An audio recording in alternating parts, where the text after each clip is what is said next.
오늘도 말씀으로 승리하시는 복된 날 되시길 주님의 이름으로 축복합니다. 9월 25일 우리에게 주신 말씀은 출애굽기 20장 18절부터 마지막 26절까지입니다. 말씀 함께 보겠습니다. 뭇 백성이 우레와 번개와 나팔 소리와 산의 연기를 본지라 그들이 볼 때에 떨며 멀리 서서 모세에게 이르되 당신이 우리에게 말씀하소서. 우리가 들으리이다. 하나님이 우리에게 말씀하시지 말게 하소서. 우리가 죽을까 하나이다. 모세가 백성에게 이르되 두려워하지 말라. 하나님이 임하시면 너희를 시험하고 너희로 경외하여 범죄하지 않게 하려 하심이니라. 백성은 멀리 서 있고 모세는 하나님이 계신 흑암으로 가까이 가니라. 여호와께서 모세에게 이르시되 너는 이스라엘 자손에게 이같이 이르라. 내가 하늘로부터 너희에게 말하는 것을 너희 스스로 보았으니 너희는 나를 비겨서 은으로나 금으로나 너희를 위하여 신상을 만들지 말고 내게 토단을 쌓고 그 위에 내 양과 소로 내 번제와 화목제를 드리라.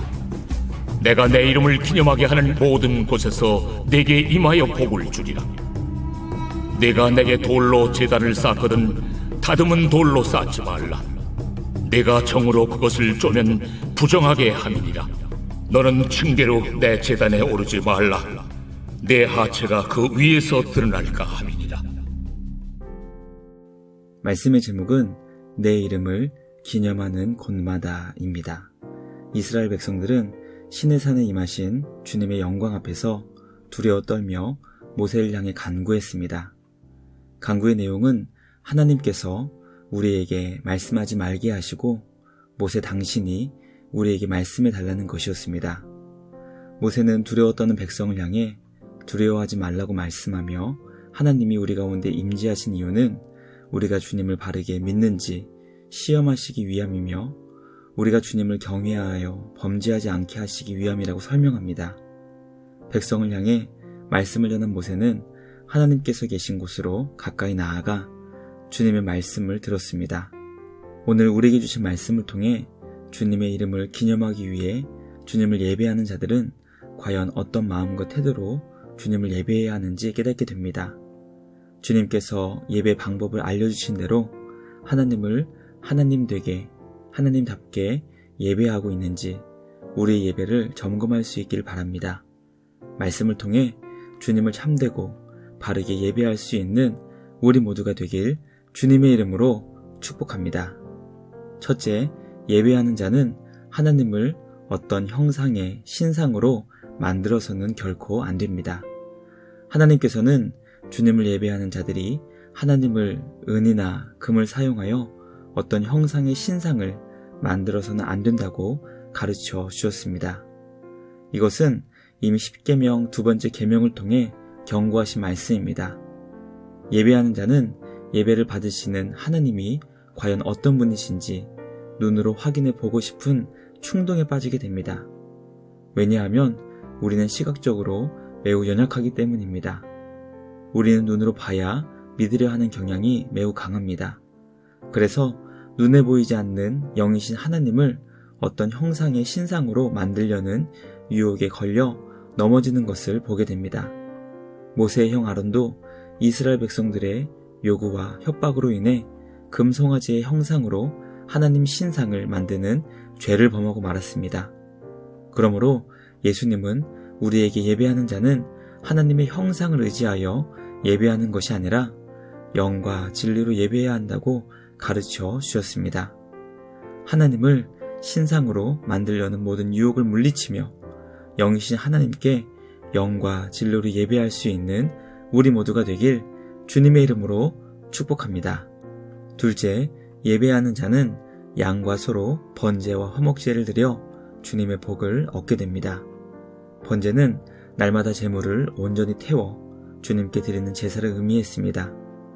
예배는 번제와 같이 날마다 주님께 하는 것임을 깨닫게 됩니다. 그리고 제물을 온전히 태우는 것처럼 우리의 전부를 주님 앞에 드리는 것임을 기억해야 합니다.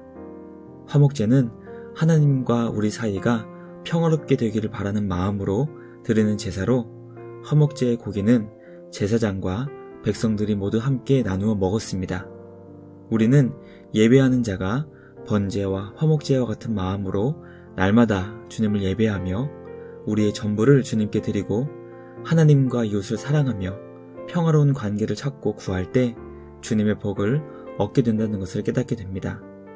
하나님께서는 이미 우리에게 구원의 복을 주셨습니다.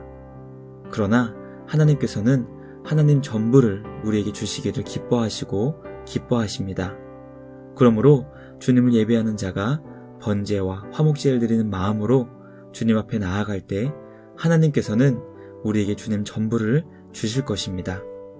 예배를 통해 복의 근원 되시는 주님을 얻을 수 있는 우리 모두가 되길 주님의 이름으로 축복합니다. 마지막 셋째, 예배하는 자는 다듬은 돌로 제단을 쌓지 않고 층계로 다니지 않습니다. 하나님께서는 예배하는 자들이 제단을 쌓을 때 다듬은 돌로 쌓지 말라고 가르쳐 주셨습니다. 이것은 하나님께서 우리에게 주신 하나님의 방법으로 제사를 드려야 한다는 것을 의미합니다. 사람의 손을 거친 인공적인 제단이 아니라 하나님께서 주신 방법으로 제단을 쌓아 주님을 예배해야 한다는 것입니다. 또 층계를 만들어 제단에 올라가지 않아야 한다고 말씀하셨습니다. 왜냐하면 하체가 드러나 그의 벌거벗음이 드러나는 부정을 행하면 안 되기 때문입니다. 그러므로 예배하는 자는 사람의 손으로 만들어진 방법이 아닌 하나님께서 우리에게 주신 방법으로 주님을 예배하며 부정하게 만들 수 있는 모든 요소를 제거해야 한다는 것을 깨닫게 됩니다. 예배는 거룩하신 하나님께 거룩한 방법으로 진행해야 한다는 것을 말씀을 통해 깨닫게 됩니다. 오늘은 9월의 마지막 주일 예배를 준비하는 토요일입니다. 오늘 우리에게 주신 말씀을 묵상하며 주일 예배를 복되게 준비할 수 있는 우리 모두가 되길 주님의 이름으로 축복합니다. 오늘도 주님과 함께 말씀으로 승리하시며 복된 주일을 준비하시는 우리 모두가 되길 주님의 이름으로 축복합니다.